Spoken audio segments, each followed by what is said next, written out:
Scientist அப்படின்னு சொன்னோடனே இன்றைய காலகட்டத்தில் இந்த சயின்டிஸ்ட் ஆர்காலஜிஸ்ட் போன்ற அறிவியல் அறிஞர்கள் கூட இந்த கண்டுபிடிக்க முடியாத ஒரு விஷயமா மர்மமான ஒரு விஷயமா பார்க்கப்படுதுங்க. இப்படி இந்த மர்மமான விஷயம் இந்த அட்லாண்டிஸ் வந்து 2600 ஆண்டுகளுக்கு முன்னாடி இந்த கிரேக்க அறிஞரான இந்த அறிவியல் அறிஞரான இந்த பிளாட்டோ இவர் என்ன எழுதி வச்சிருக்கிறாரு, ஒரு குறிப்பு ஒன்று எழுதி வச்சிருக்காரு. அப்படி என்ன எழுதி வச்சிருக்காரு அப்படின்னா 10,000 குதிரைப்படைகளும் 1000 யானைப்படைகளும் அது மட்டும் இல்லாமல் விலை மதிப்பில்லாத பல பொக்கிஷங்களும் 10,000 ஆண்டுகளுக்கு முன்னாடி இந்த நகரங்கள் வந்து இந்த கடவுளோட இந்த கோபத்தினால அந்த மூழ்கி இருக்கு அப்படிங்கிற ஒரு விஷயத்தை இந்த குறிப்பில் எழுதப்பட்டிருக்குங்க.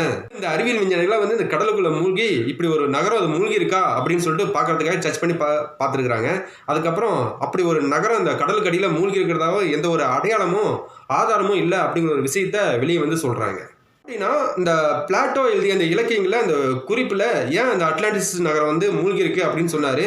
அப்படியே அவர் சொன்னாலும் ஒரு கற்பனையா இருந்தாலும் கூட எப்படி இது குறிப்பிட்டு வந்து இந்த அட்லாண்டிஸ் நகரம் அந்த கடலுக்குள்ள மூழ்கி இருக்கு அப்படின்னு ஒரு சொன்ன விஷயம் இப்ப இருக்கிற அறிவியல் ஆராய்ச்சியாளர்களுக்கு ஒரு மண்டையை குழப்புற விஷயமா பார்க்கப்படுதுங்க.